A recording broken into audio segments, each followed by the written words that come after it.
ठीक। आ रही sir. Hello,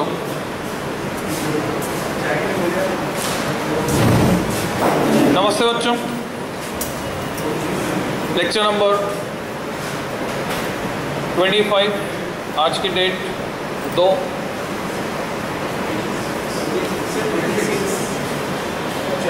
lecture 26,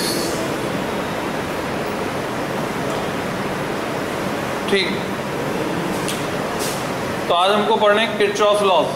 simple circuit solve करना सीखा था हमने, कॉम्प्लिकेटेड सर्किट्स के लिए क्या करना होगा वो सीखना है। हेडिंग लगा सकते हो, किरचॉफ लॉज।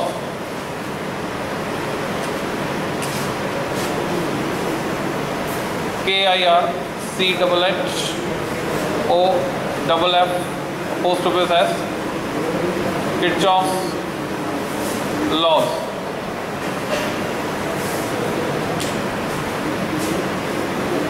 किरचॉफ साइंटिस्ट का नाम है, इसने रेडिएशन के लिए भी लॉ दिया था। Good emitters are good absorbers also. तो कॉम्प्लिकेटेड नेटवर्क को सॉल्व करने के लिए किरचॉफ ने 2 लॉ दिए जिनको हम बोलते हैं KCL एंड KVL। 3 नंबर का एक क्वेश्चन बनता है इसमें कोड में, जिसमें तुमसे पूछते हैं कि state and explain KVL and KCL या किरचॉफ लॉज। और कई बार तो ऐसे ही पूछते हैं कि नाम नहीं देते, state and explain the laws which are used to find current through various branches of a complicated network, ऐसे पूछते हैं। तो उसमें तुम लिख सकते हो Kirchhoff give following 2 laws. Kirchhoff give following 2 laws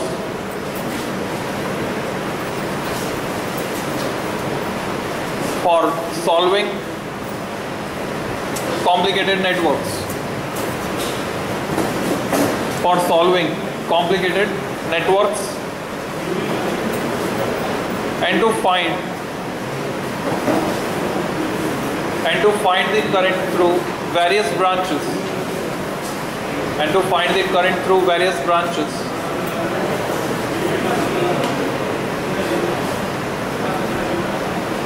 Full stop. These are, so पहला है हमारे पास KCL। KCL के अलावा इसको हम बोलते हैं जंक्शन लॉ। ब्रैकेट में तुम लिख सकते हो जंक्शन लॉ, इस नाम से हम जानते हैं। ये हमें करंट के बारे में बताता है। करंट के बारे में बताता है तो वास्तव में ये law of conservation of charge का अनदर फॉर्म है। तो इसके लिए लिखोगे it is another form of law of conservation of charge. It is another form of law of conservation of charge.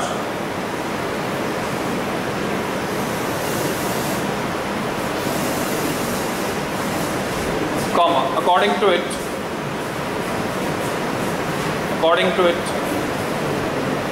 the algebraic sum of all the currents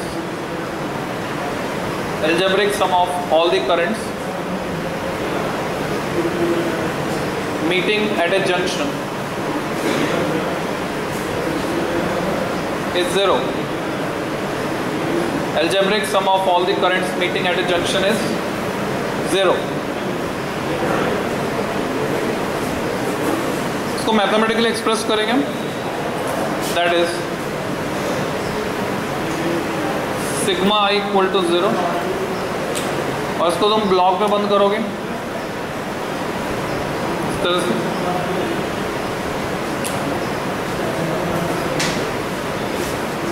तो यहाँ पर जो समझने का वो ये है कि एक तो जंक्शन का मतलब हमें क्लियर होना चाहिए।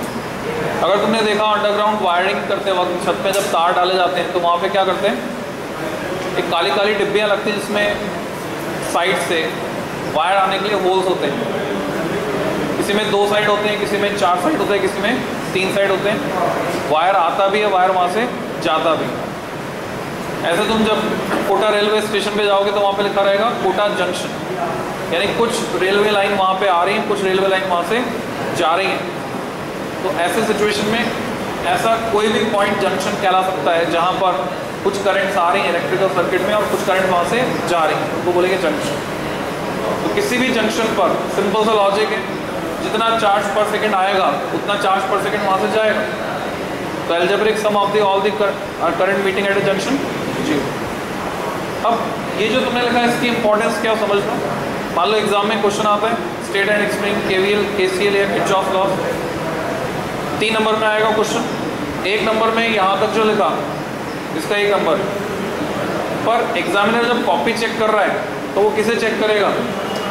अगर ये तुमने लिख रखा हाईलाइट करके तो सीधे इस पर टिक लगाएगा, तुम्हें पूरे नंबर देगा। इससे पहले जो लैंग्वेज लिखी है उसको पढ़ने की जरूरत नहीं है, उसने देख लिया, वो जानता है कि ये आता है बच्चे को, इसका मतलब लैंग्वेज सही लिखी हो, तो वो एक्सपेक्टेड नहीं। वास्तव में ह्यूमन नेचर है, आज के टाइम में लैंग्वेज हम पढ़ना भी नहीं चाहते, हम सीधे क्या करते हैं, हम उसको शुरू का वर्ड देखते हैं, आखिरी का वर्ड देखते हैं और हमारा माइंड प्रेडिक्ट कर लेता है कि हाँ ऐसा कुछ लिखा होगा। तो वास्तव में कॉपी चेक करने वाला भी उसको नहीं पढ़ना चाहता है। जो लैंग्वेज है चेक होते हैं, डायग्राम्स चेक होते हैं, ऐसे एक्सप्रेशंस। एग्जाम्पल के लिए अगर तुम्हें बताऊँ तो अभी फेसबुक पे किसी ने एक कॉपी का पेज अपलोड किया, उसमें ये दिखा रखा है कि वो कॉपी है इंजीनियरिंग कॉलेज की किसी की और उसमें चेक हुआ है, कैसे चेकिंग हुई है उसकी। एक सर्किट बना हुआ है, सर्किट एकदम परफेक्ट है, उस पर टिक लगाया एग्जामिनर ने। अब उसके नीचे जो है DDLJ पिक्चर की स्टोरी लिखी हुई है पूरी डिस्क्रिप्शन में, और बाकायदा पैराग्राफ बनाकर लिखी हुई, पहला पैराग्राफ एंड हुआ, फिर दूसरा पैराग्राफ शुरू हुआ। अब एग्जामिनर ने उसको चेक करके उसमें साइड में पूरे चार्ट पर दिए। तो ये ह्यूमन नेचर। तो वास्तव में जब हमें इसका नुकसान भी होता है, हम पूरा नहीं पढ़ते तो कई क्वेश्चन हम गलत कर देते। तुम्हें याद हो तो मैंने क्वेश्चन दिया था, एक टेस्ट में क्वेश्चन था कि name the unit equivalent two joule पर कूलम, जबकि क्लास में करवाया था name the physical quantity which represent whose unit is joule पर कूलम, ऐसे करके लिखवाया था। फिर इस क्वेश्चन में 2 बातें और पूछी थी, फिर तुमसे पूछा था स्पेसिफाई द फिजिकल क्वांटिटी, और तीसरी बात पूछी थी state whether it is scalar और वेक्टर। तो बच्चों ने गलती क्या की, मतलब मान लो 50 बच्चों ने टेस्ट दिया तो मुश्किल से 10 बच्चों ने भी सही जवाब नहीं लिखा। इस सवाल में 3 चीज़ें पूछी थी। सबसे पहले यूनिट, तो यूनिट बतानी थी volt is equal two joule पर कूलम। फिर सेकंड पूछा था स्पेसिफाई द क्वांटिटी, तो उस क्वांटिटी का नाम बताना था, तो क्वांटिटी क्या है, इलेक्ट्रिक पोटेंशियल। तीसरा पूछा था स्केलर है कि वेक्टर, तो बताना था स्केलर। ज़्यादातर बच्चों का जवाब क्या था, शुरू का जवाब उन्होंने लिख दिया इलेक्ट्रिक पोटेंशियल, जो लिखना था वोल्ट। बीच का जवाब खा गया, उनको पता नहीं था क्वांटिटी बतानी है, क्योंकि उन्होंने क्वेश्चन को ठीक से पढ़ा ही नहीं, और लास्ट का जवाब लिख दिया स्केलर। तो पूरा क्वेश्चन नहीं पढ़ने की वजह से जब हमें नुकसान होता है तो उस नुकसान की भरपाई हम कैसे करेंगे, कंपेंसेशन मिलना चाहिए उसका। तो कंपेंसेट ऐसे करेंगे कि यहाँ पर अगर लैंग्वेज में तुमने कुछ गलत भी लिखा है तो भी तुम्हें पूरे नंबर मिल जाएंगे। तो उसका तरीका ये है कि मैथमेटिकल एक्सप्रेशन सपोर्ट में होना चाहिए। तो 1 नंबर का ये हो गया, बचा हुआ आधा नंबर, क्योंकि 1.5 नंबर का क्वेश्चन आएगा, 1.5 नंबर KCL के लिए, 1.5 नंबर KVL। तो बचे हुए आधे नंबर के लिए तुम क्या करोगे, एग्जाम्पल बताओगे, बिना एग्जाम्पल के लिए अधूरा है। तो एग्जाम्पल क्या है, मान लो ये कोई जंक्शन, यहाँ कोई करंट आ रही है I1 I2, और यहाँ से कुछ करंट जा रही हैं I3 I4 I5।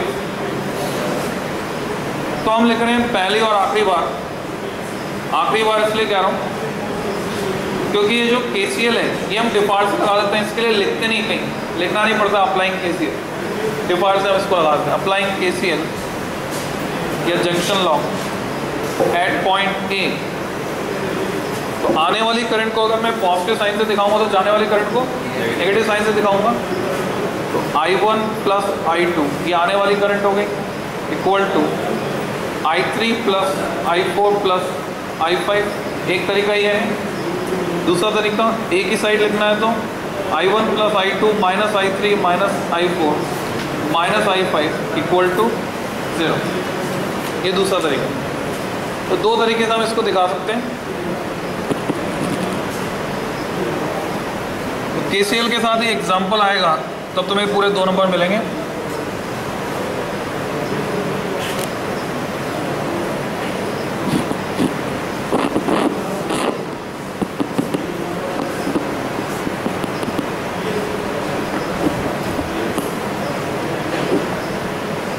तो ये डेढ़ नंबर का तो हो गया कंटेंट।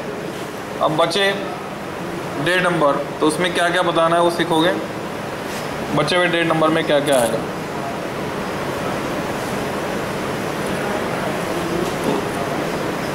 अच्छा, केसीएल पे अगर क्वेश्चन आता है तो क्वेश्चन कैसे आता है वो भी समझो, फिर केवीएल की बात करते हैं। केसीएल पे सिंपल सा क्वेश्चन बनता है, जैसे कुछ ब्रांचेस तुम्हें दिखाएं क्वेश्चन, यहाँ से करंट आ रही है 2 एम्पियर, यहाँ से आ रही है 1 एम्पियर, इधर निकल गई 1 एम्पियर, इधर आकर मिली 5 एम्पियर, तो बताओ ये करंट कितनी होगी। तो लॉजिकली हम बड़े आराम से पता कर सकते हैं। 1 एम्पियर प्लस 2 एम्पियर इस जंक्शन पे हो गई 3 एम्पियर, यानी ये 3 एम्पियर होगी। अब 3 एम्पियर में से 1 एम्पियर इधर निकल गई, तो 2 रह गई, 2 में 5 आके मिली, तो ये होगी 7 एम्पियर। ये logic. Next, KVL, Kirchhoff voltage law. इसको बोलते हैं हम लूप लॉ, या फिर बोलते हैं जंक्शन लॉ।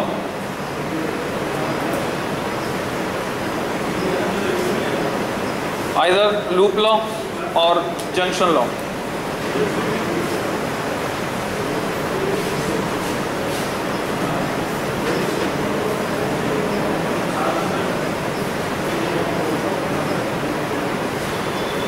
तो इसको तुम ये मान सकते हो कि law of conservation of energy पर बेस्ड है, क्योंकि इसमें हम वोल्टेजेस की बात करें, और वोल्टेज क्या होता है, work done per unit charge.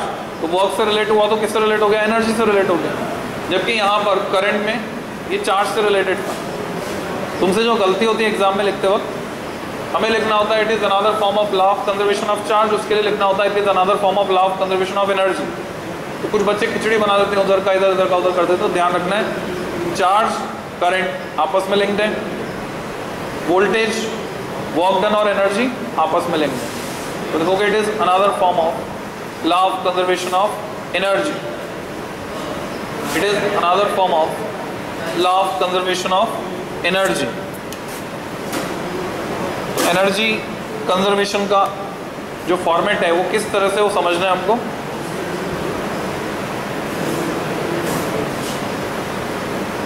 अगर मैं सीढ़ियों पर नीचे खड़ा हूं और सीढ़ियां चढ़ के ऊपर जाता हूं, जहां मैं खड़ा हूं, मान लो यहां मैं खड़ा हूं और सीढ़ियां ऊपर जा रही, तो मेरा कुछ ग्रेविटेशनल पोटेंशियल है।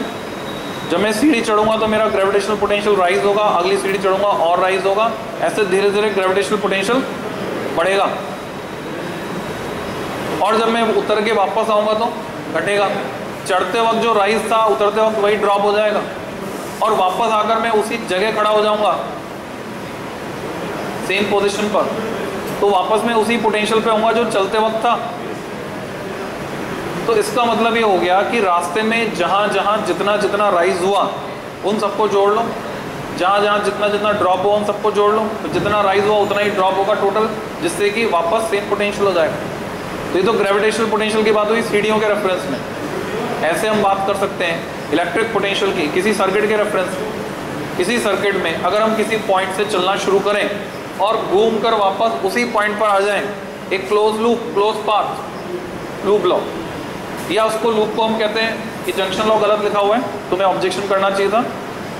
जंक्शन लॉ नहीं, जंक्शन लॉ तो ये था, ये क्या है, मैश, मैश लॉ। लूप को हम मैश भी बोलते हैं।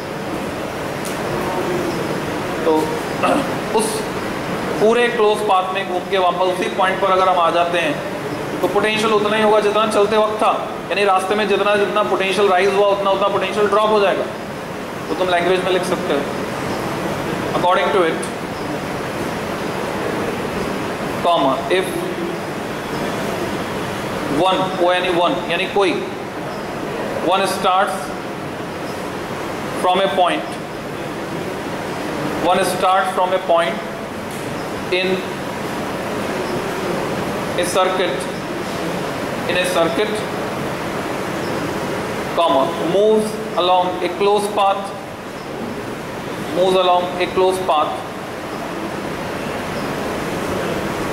and comes back लौट कर वापस आ जाता है, comes back to the same point, comes back to the same point, then one must be, or anyone, one must be at the same potential, one must be at the same potential, तो उसका potential उतना ही होगा जितना चलते वक्त था, common, that is the total potential rise, the total potential rise in the path must be equal to total potential drop. Total potential rise in the path must be equal to total potential drop. अब साथ में क्या condition है कि जो rise है ये battery में जनरली एक्सपेक्टेड है कि बैटरी में हम चल रहे हैं तो बैटरी की वजह से पोटेंशियल में राइज होगा, और ड्रॉप जनरली एक्सपेक्टेड रेजिस्टेंस में होगा। पर ये कोई कंपलसरी नहीं है कि रेजिस्टेंस में हमेशा ड्रॉप भी होगा और बैटरी में हमेशा राइज ही होगा। बैटरी में अगर तुम जा रहे हो नेगेटिव से पॉजिटिव तो हम उसको राइज ट्रीट करते हैं, और अगर बैटरी में तुम जा रहे हो पॉजिटिव टर्मिनल से नेगेटिव टर्मिनल तो हम उसको ड्रॉप बोलते हैं, पोटेंशियल डिक्रीज हो गया।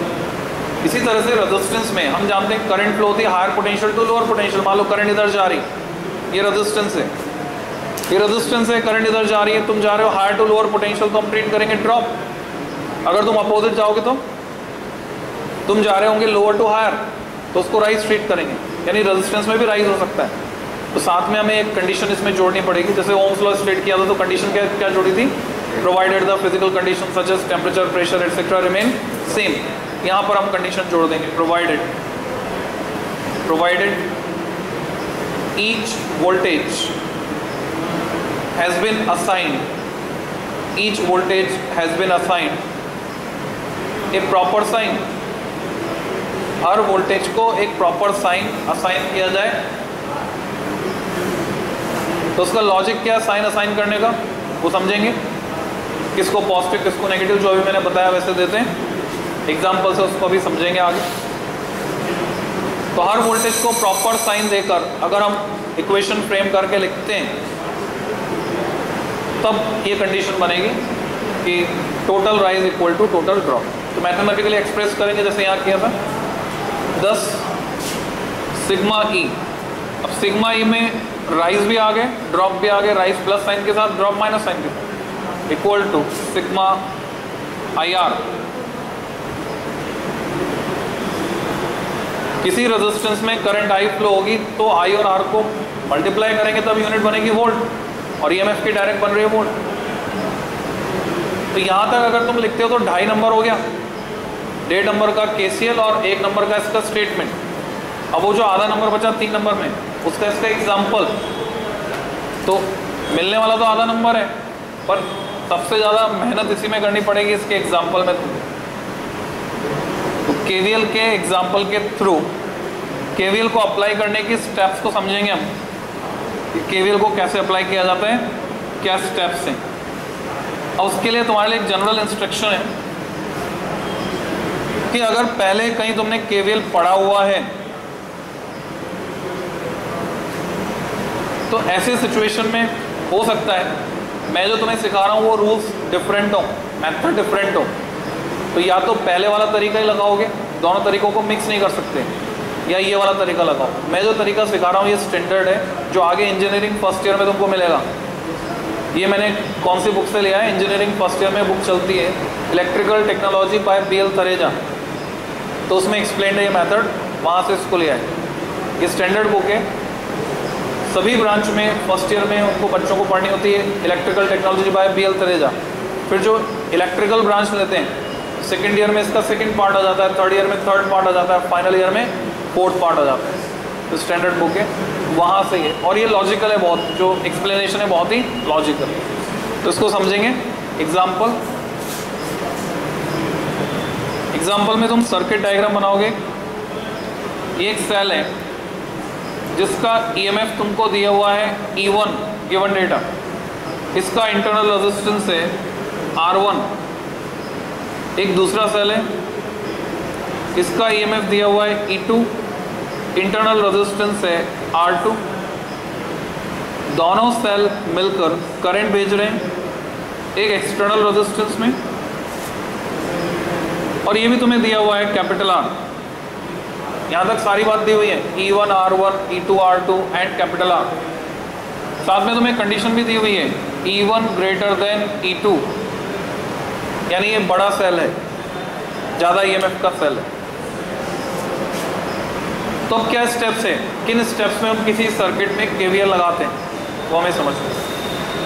वैसे अगर इस सर्किट को सॉल्व करना है तो एक तरीका ये भी है कि तुम क्या करो, ये दो सेल जो है इनको रिप्लेस कर दो इनके पैरेलल इक्विवेलेंट से, जिसमें इक्विवेलेंट सेल का ईएमएफ हो जाएगा E1 R2 plus E2 R1 upon R1 plus R2। Internal resistance की जगह लगा दो equivalent internal resistance R1 R2 upon R1 plus R2, वो पॉसिबल है। और केवीएल से अगर कंडीशन बाउंड कर दी जाती है, तुमसे बोलते केवीएल ही अप्लाई करना है, वैसे सिचुएशन में क्या करना पड़ेगा देखो। पहली स्टेप ये है, सबसे पहले ढूंढो सबसे बड़ा सेल कौन सा है, क्योंकि पूरे सर्किट में करंट फ्लो कराने की जो रिस्पॉन्सिबिलिटी है वो सबसे बड़े सेल की है। सबसे बड़ा सेल ही पूरे सर्किट में करंट फ्लो कराएगा। For example day to day life situation से मैच कराएं, तो मान लो तुमको मेला घूमने जाना है, मेला घूमने जाना है, पूरा परिवार वहाँ पर है, फैमिली है, तो फैमिली के साथ जाओगे, और अगर वो जॉइंट फैमिली है तो ताऊ जी भी जाएंगे, चाचा जी भी जाएंगे, तुम्हारे पिताजी भी जाएंगे, सभी लोग घूमने जाओगे। तो अब जो पहले ऐसा होता था कि नैतिक जिम्मेदारी सबसे बड़ा जो होता था परिवार में उसकी होती थी, किस चीज़ की, घुमाने की, सारा खर्चा करने की। तो मेले में घुमाने की, खर्चा करने की सारी जिम्मेदारी किसकी है, ताऊ जी की। अगर ताऊ जी भी जा रहे हैं, तुम्हारे पिताजी की जेब खाली नहीं होगी, ताऊ जी की जेब खाली होगी। सिमिलरली किसी सर्किट में करंट फ्लो कराने की जिम्मेदारी किसकी है, सबसे बड़े सेल की। यही पूरे सर्किट में करंट भेजेगा। तो मान लो उसने यहाँ से करंट भेजी I, इस जंक्शन पे आए, यहाँ तक तो करंट को डिवाइड होने के लिए कोई रास्ता नहीं मिल रहा, यहाँ पर आए, अब करंट को दो रास्ते मिल रहे हैं, करंट का डिवीज़न होगा,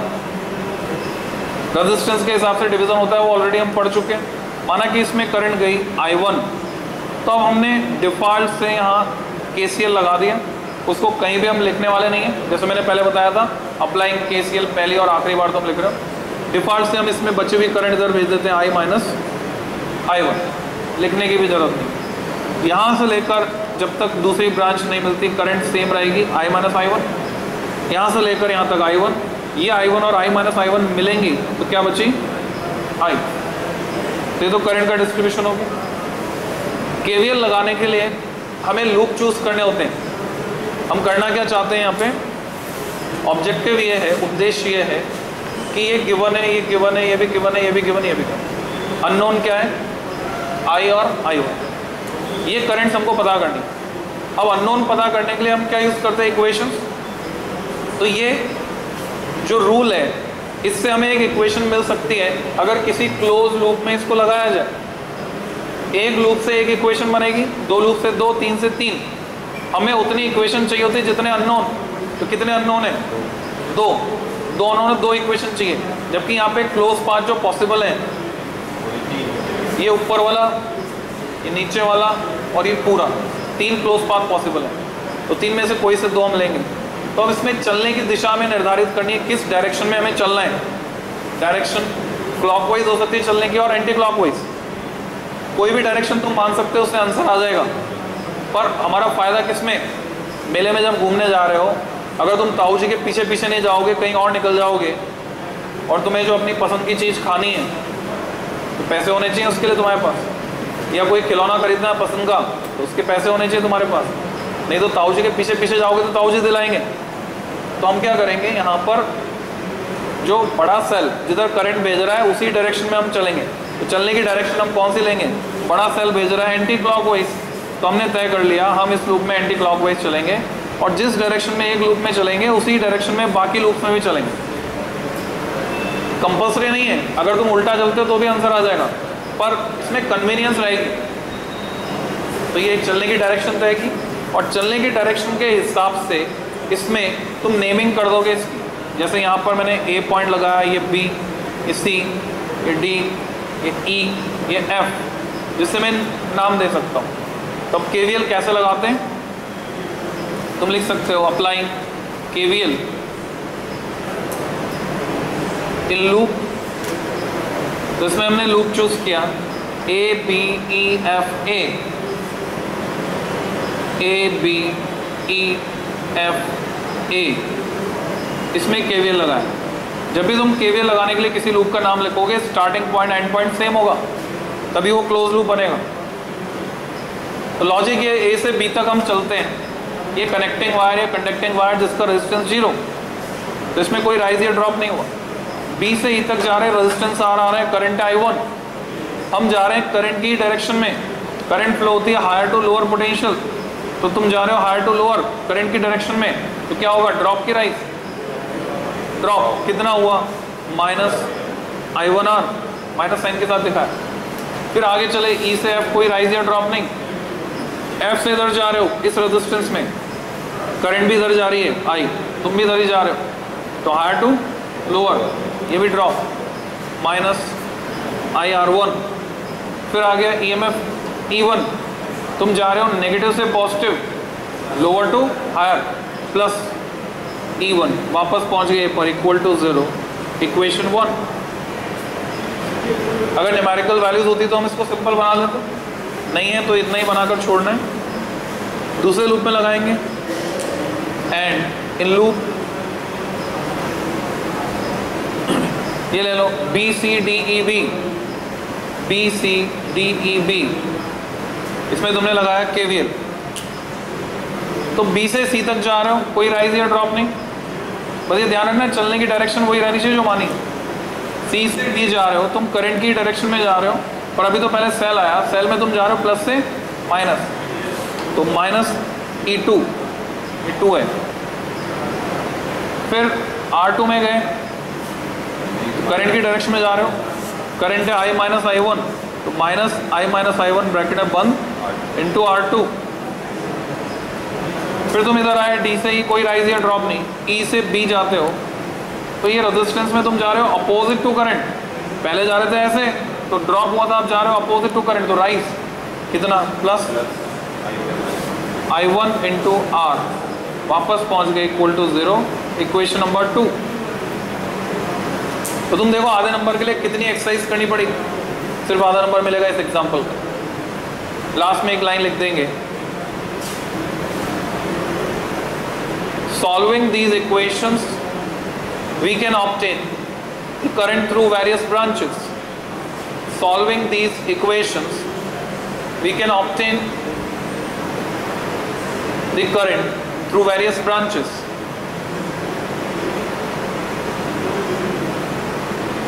तो इन इक्वेशंस को सॉल्व करके करंट निकल जाएगी अलग अलग ब्रांच में। क्लियर? तो 3 नंबर के सवाल में इतना लिखना है, KVL KCL, जिसमें क्या नहीं आएगा, वो जो एक क्वेश्चन बताया था वो नहीं आएगा, बाकी सारी डिटेल आएगी। अब केवीएल पर कुल मिलाकर 6 तरह के सवाल हैं, जिसमें 3 तरह के सवाल तो क्यूब पर बेस्ड है, एक सॉल्व एग्जांपल भी एनसीईआरटी में। क्यूब वाले क्वेश्चन अगले लेक्चर में करेंगे, बाकी जो 3 तरह के सवाल हैं वो भी देखेंगे कि केवीएल में जो 3 कैटेगरी आती है क्वेश्चन की, बस वही 3 तरह के घुमा फिरा के आते हैं, तो वो 3 टाइप हमें आने चाहिए। पहला टाइप ये खुद है, इसको तुम कैसे सॉल्व कर सकते हो? मान लो 10 वोल्ट की बैटरी, 2 ओम EMF, 6 वोल्ट का सेल, 1 ओम EMF, सॉरी इंटरनल रेजिस्टेंस, 2 ओम इंटरनल रेजिस्टेंस, 1 ओम इंटरनल रेजिस्टेंस, और ये रेजिस्टेंस 10 ओम का। तो ऐसे सिचुएशन में ये जो सर्किट बनेगा, इसमें न्यूमेरिकल वैल्यूज आ जाएंगी तुम्हारे पास, और तुम्हें करंट निकालनी है। इक्वेशन बनेगी न्यूमेरिकल वैल्यूज के साथ, तुम दोनों को सॉल्व करके करंट निकाल लो। पहला टाइप ये होता है कि 2 सेल मिलकर एक रेजिस्टेंस में करंट भेजते हैं। दूसरे टाइप में ऐसा होता है कि तुमको लैंग्वेज दे देते हैं, लैंग्वेज को प्रेडिक्ट करके सही सही सर्किट बनाने का 1 नंबर, सर्किट को सही से समझकर लूप चुनकर इक्वेशन लिखने का 1 नंबर, इक्वेशन सही है तो 1 नंबर और हो गया। फिर अब इन इक्वेशंस को सॉल्व करके सही रिजल्ट निकालने का 1 नंबर, तो 3 नंबर का डिस्ट्रीब्यूशन ऐसे होता है। तो ऐसा एक क्वेश्चन मैं तुम्हें लिखा रहा हूँ जिसमें लैंग्वेज हो। क्वेश्चन लिखोगे, क्वेश्चन नंबर 1 टाइप 2 है ये, टाइप 2 मतलब केवीएल पर सेकेंड टाइप का क्वेश्चन जो आता है वो। 3 cells are given, 3 cells are given having EMFs, 3 cell दिए गए तुमको, उनके जो EMFs हैं,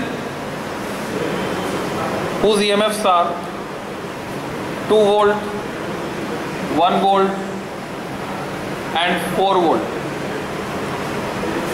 2, 1, 4 volt, having internal resistances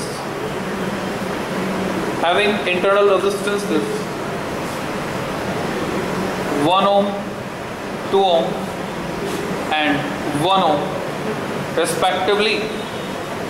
ये internal resistances हैं 1 ohm, 2 ohm and 1 ohm respectively. Full stop. The positive terminals of all these cells are connected to A. Positive terminals of all these cells are connected to A and negative is connected to B.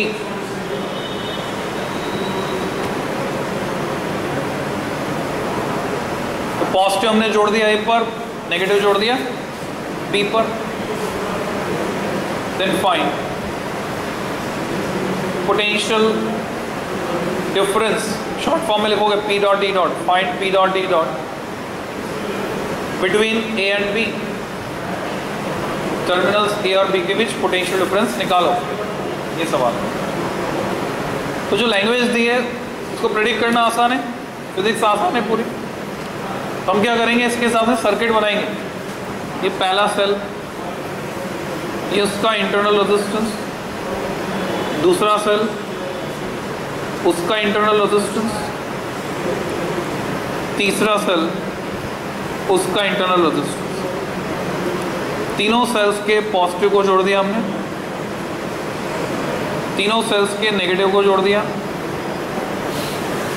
जहां तीनों के positive जुड़े हैं ये terminal हो गया A, जहां तीनों के नेगेटिव जुड़े हैं ये हो गया B.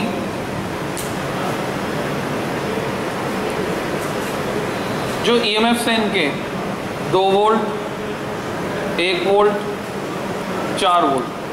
जो इंटरनल रेजिस्टेंसेस हैं 1 ओम, 2 ओम, 1 ओम. मार्किंग लगा दी.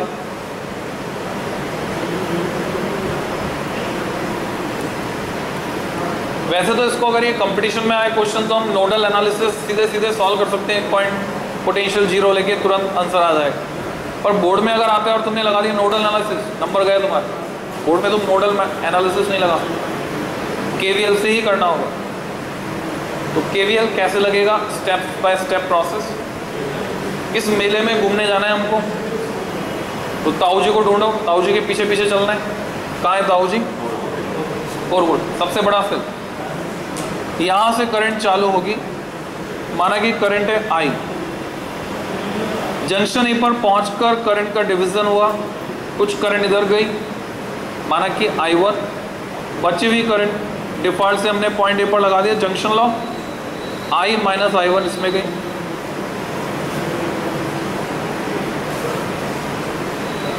तो ये तो करंट का डिस्ट्रीब्यूशन हो गया. अब चलने की डायरेक्शन तय करनी है. तो कैसे चलना पसंद करोगे, क्लॉकवाइज एंटी क्लॉकवाइज? बड़ा सेल क्लॉकवाइज करंट फ्लो करा रहा है, हमने तय किया इन लूप से हम क्लॉकवाइज चलेंगे. नेमिंग करनी है. A ऑलरेडी लगा हुआ है, B ऑलरेडी लगा हुआ है, C लगा दो, D, E, F. KVL लगाएंगे. Applying KVL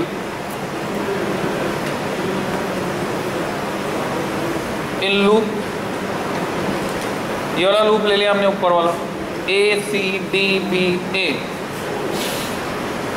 A C D B A. A से C तक जाते हो, कोई राइज या ड्रॉप नहीं. C से D जाते हो, ये सेल आ रहा है और तुम जा रहे हो प्लस से माइनस. प्लस से माइनस मतलब -2 drop, high to lower. Resistance 1 ohm का है, उसमें तुम करंट की ही डायरेक्शन में जा रहे हो, करंट उधर ही फ्लो हो रही है. I minus I1 drop, minus bracket में I माइनस I1 इंटू 1. इसको नहीं लिख रहा मैं यहाँ पे. D से भी कुछ नहीं, B से इधर आते हो, रेजिस्टेंस में आ रहे हो, करंट के अपोजिट आ रहे हो. करंट तो उधर जा रही है, तुम्हारे अपोजिट आ रहे हो तो तुम्हारे lower to higher plus. 2i1, फिर सेल मिला, नेगेटिव से पॉजिटिव, +1, वापस एक पर आ गए इक्वल टू 0। इसको सिंपल बना सकते हैं, दिख रहा है माइनस का i है, प्लस का i1, 2i1 यहाँ है, कुल मिलाकर 3i1, माइनस का i, -2 + 1 -1 इक्वल टू 0। इक्वेशन 1।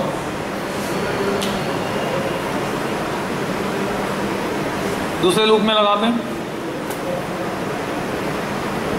नीचे वाला लूप लिया हमने, loop A B E F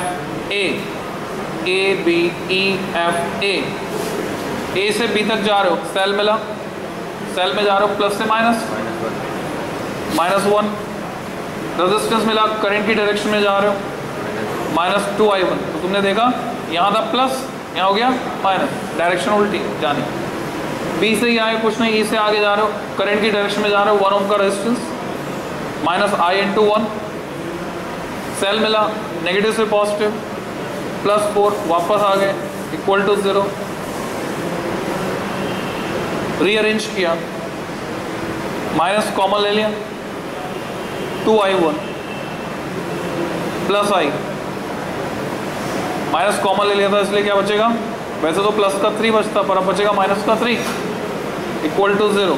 equation 2। यहाँ तक जो सॉल्यूशन किया 2 नंबर मिलेंगे तुम्हें। अब इन इक्वेशन को सॉल्व करके सही आंसर निकालना है। आंसर में क्या पूछा है तुमसे, पूछा है VAB, ये पता करना है। तो मुझे दिख रहा है मल्टीपल सेम है ही, सही जोड़ देता हूँ। 1 + 2 मैंने इक्वेशन 2 में इक्वेशन 1 को जोड़ा, 3i1 -i -1 इक्वल टू 0। यहाँ से मुझे वैल्यू मिल गई 5i1 -4 इक्वल टू 0 और i1 इक्वल टू 4/5 एम्पियर। क्या i की वैल्यू निकालनी चाहिए हमको? क्या जरूरत है i की वैल्यू निकालने की? i1 मिल गया तो काम हो गया हमारा। तो कैसे? अगर मुझे i1 पता है तो मुझे इस ब्रांच की करंट पता है, इस ब्रांच की करंट पता है, तो अब तुम्हें जज करना आना चाहिए ये जो सेल है ये डिस्चार्जिंग मोड में है कि चार्जिंग मोड में। क्योंकि अगर डिस्चार्जिंग मोड में होता है तो हम इक्वेशन लगाते हैं E = V + IR। Charging mode में होता है तो हम इक्वेशन लगाते हैं V = E + IR। तो हमें ये पता होना चाहिए कि कौन सी इक्वेशन एप्लीकेबल है। तो इन तीनों सेल की अगर मैं बात करूं तो डिस्चार्ज हो रहा है सिर्फ 4 वोल्ट वाला, ये भी चार्ज हो रहा है और ये भी चार्ज हो रहा है। तो ये डिस्चार्जिंग मोड में ये चार्ज हो रहा है, ये चार्ज हो रहा है। तो क्या करेंगे, कौन सी इक्वेशन लगा दूंगा? i1 पता है तो जो चार्ज हो रहा है। तो V जो है वो यही है VAB। तो VAB कितना हो गया? E इसका EMF 1 volt plus I1 is 4/5 into R 2 ohm, 4/5 into 2 1 plus 8/5 यानी 13/5 वोल्ट।